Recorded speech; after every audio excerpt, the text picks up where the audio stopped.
आपने सुना होगा कि बे औलाद को औलाद किसने दिया? गौसे आजम ने दिया। आपने सुना होगा चोरों को अब्दाल किसने बनाया? गौसे आजम ने बनाया।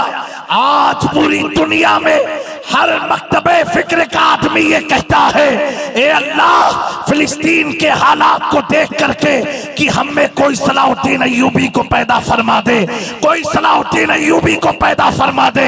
मैं कहता हूं कमाल सलाहुद्दीन अय्यूबी का नहीं था। ये कहो, ए अल्लाह, फिर से कोई गौसे आजम हमें अता फरमा दे, फिर से कोई गौसे आजम अता फरमा दे।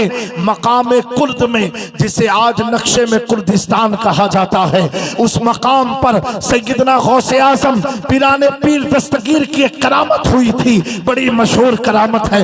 आज करामत सुनाऊंगा नहीं क्योंकि मेरे फ्लाइट का भी वक्त है, 6 बजे एयरपोर्ट पहुंचना है। मैं जल्दी से अपनी बात को खत्म करूंगा। एक करामत देखने के बाद मकाम कुर्द में बेशुमार यहूदियों ने, बेशुमार ईसाइयों ने, बेशुमार मुशरिकीन ने गौसे आजम के हाथ पर इस्लाम लेकर के आए। आने के बाद कई गौसे आजम वापस बगदाद शरीफ तशरीफ ले आए। तशरीफ लाने के बाद कुछ अरसे दराज के बाद, कुछ साल बीतने के बाद एक शख्स अपने साथ एक बच्चा लेकर के आता है और लाने के बाद बगदाद मुअल्ला में सैयदना गौसे आजम पीराने पीर दस्तगीर की बारगाह में अर्ज करता है, कहता है, हुजूर, मैं कुर्दिस्तान से आया हूँ, आपके हाथ में इस्लाम लाया था, हुजूर मेरे बच्चे के लिए दुआ फरमा दे, मेरे बच्चे के लिए दुआ फरमा दे। हजरत गौसे आजम ने उस बच्चे के सर पर हाथ रख के दुआ फरमाई और बशारत दी। कहा बाप, उसके बाप से कहा सुनो, तुम्हारा बेटा पूरी कायनात में रोशन हो जाएगा और इसकी किस्मत में अल्लाह ने एक फतेह मुकर्रर कर दी है, जो तेरा बच्चा फतेह याबी को हासिल करेगा। अल्लाह अकबर। अभी वो 10-12 साल का बच्चा है और गौसे आजम दुआ दे रहे हैं। अल्लाह अकबर। जब वो वक्त करीब आया, बाप तो दुनिया से चला गया।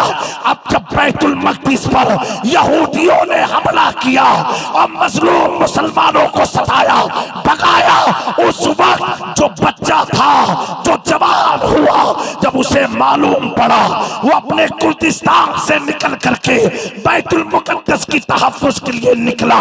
जब निकलने के बाद उसके घोड़े की ताब ने, उसकी ललकार ने, उसके चेहरे की नूरानियत ने, उसके बाजू के ताकतों ने सारे यहूदियों को झुका दिया। पल भर में यहूदियों को हरा करके मस्जिद अल अक्सा पर काबिज हुए। उसी मैदान का वाकया है जब वो अपने घोड़े पर सवार होकर के यहूदियों के मुकाबले में आए तो उस बाप के फिर बेटे ने कहा, अब्बा संभाल के जाना, यहूदियों में बड़ी ताकत है, उनके पास बड़े बारूद के सामान है, बड़े हथियार है। बाप जब घोड़े पर सवार था, बेटा कह रहा है, अब्बा संभाल के जंग करना, यहूदियों से लड़ना आसान नहीं है। उस वक्त वो घोड़े पर बैठा हुआ बाप पलट करके कहता है, बेटा, मैं अपनी ताकत हथियार के बल पर नहीं, अब्दुल कादिर जिलानी के बल पर मस्जिद अक्सा को फतेह करने जा रहा हूँ। इसी जुमले को इमाम अहमद रजा इस तरह बयान करके अकीदा देते हैं कि घोड़े पर बैठा हुआ बाप, जिसे दुनिया सलाहुद्दीन अय्यूबी के नाम से जानती है, उस बाप ने कहा, बेटा, किसी और का हाथ मेरे सर पर नहीं है, हाथ उसका है। इमाम अहमद रजा अर्ज करते हैं, क्या तबे जिस पे हिमायत का हो पंजा तेरा, शेर को खतरे में लाता नहीं कुत्ता।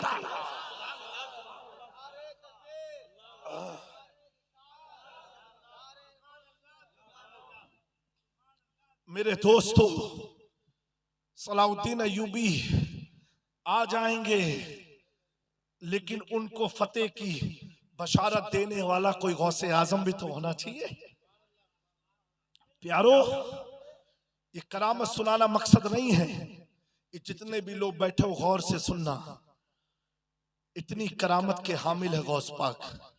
पूरी जिंदगी आपने करामतें सुनी हैं, लेकिन कभी ये गौर किया कि अल्लाह ने ये मकाम इन्हें कैसे अता फरमाया?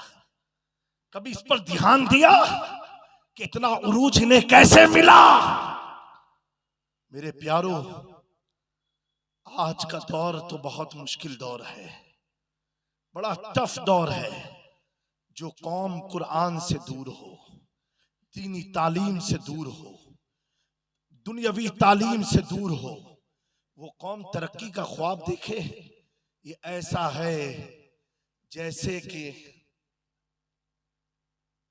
अपने आप को बेवकूफ बनाना। तुम कैसे कामयाब हो सकते हो? सरकार बगदाद कॉन्फ्रेंस का नाम रखा है वो गौसे आजम पिराने पीर दस्तगीर, जिसने 17 साल तक जंगलों के चक्कर लगाए। कितने साल तक? 17 साल तक। जिसने रूई की तकिया नहीं, जंगल के पत्थरों को अपने सर के नीचे रखा हो, जिसने जंगल की पत्तियां खाई हो। अल्लाह ने इतनी आसानी से ये मकाम नहीं अता किया है। हमारा आपका हाल क्या है? पूछो गौसे आजम से, सरकार ये मकाम कैसे मिला? अभी आपने सुना जो हमारे मुरादाबाद या रामपुर का नैनीताल से आए थे, ख्वाजा का हिंदुस्तान। बोलना तो बड़ा आसान है, लेकिन ख्वाजा का हिंदुस्तान हुआ कैसे मालूम है? तकरीबन 57 साल, 57 ईयर। कितने साल? तकरीबन 57 साल गरीब नवाज की पीठ जमीन पर नहीं लगी है।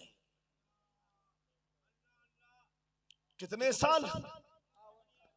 57 ईयर्स जमीन पर लेटे नहीं है। मेरे दोस्तों, इन्होंने कोई हलवे की तरह इस्लाम नहीं फैलाया है। और चंद अरसे में, 10 साल में, 5 साल में वो काम किया है जो 100 साल जीने वाला शख्स कर नहीं सकता है। तो ये कौन सी ताकत थी? ये कौन सा पावर था?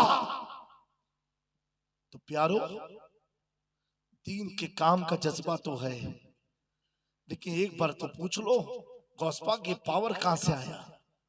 तो मां का अदब, मां बाप का अदब। कभी मां से झूठ नहीं बोले, कभी मां से मकरो फरेब नहीं किया, मां की दुआएं लेते रहे। प्यारे आका सल्लल्लाहु अलैहि वसल्लम फरमाते हैं, जब मां अपने बच्चे के लिए दुआ मांगती है तो उसकी दुआ अर्श इलाही तक पहुंचती है। हमने कभी मां की दुआ हासिल करने के लिए कुछ काम किया? नहीं किया। मेरे दोस्तों, इस गफलत की दुनिया से बाहर निकलो, अपने आप को तब्दील करो, अपने आप को चेंज करो, सही इस्लाम को फॉलो करो, सही इस्लाम के पैगाम को फॉलो करो। मेरे प्यारो, हुजूर गौसे आजम सरकार बगदाद ये कौन थे?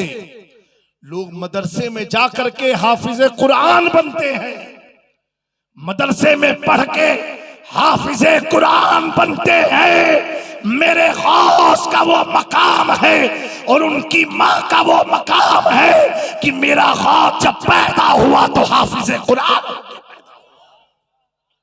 मदरसे में जाके हाफिज नहीं बने, मां के पेट में रह करके हाफिज बने। कैसे बने? मां उनकी मुसलसल कुरान पढ़ती थी और पेट में जो बच्चा था गौसे आजम, उस सुन सुन करके उसको याद किया करते थे। इस इलाके के सुन्नी मुसलमानों, अपनी हालात को तब्दील करो, अपने आप को सच्चा मुसलमान बनाओ। कैसे बनाना है? अपने अखलाक और किरदार से बनाना है, अपनी ईमानदारी और सच्चाई से बनाना है, अपने माँ बाप के दिल को जीत करके बनाना है, अपने बीवी के हुकूक को अदा करके बनाना है, अपने बच्चों को सही परवरिश करके इस्लाम का हकदार बनना है। अगर ये चीज हमसे ना हो सकी तो यकीनन सिर्फ हम दुनिया में गफलत की जिंदगी गुजार करके इस दुनिया से चले जाएंगे और एक हमारी जिंदगी का किस्सा खत्म होता नजर आएगा। मैं आप तमामी अहबाब का, कमेटी वालों का शुक्रगुजार हूँ कि जिन्होंने इतने अच्छे टाइम पर मुझे माइक दिया। इंशाअल्लाह अल्लाह ताला आप सबको शाद रखे, आबाद रखे। वमा अलैना इल्लल बलाग। अस्सलामु अलैकुम व रहमतुल्लाह।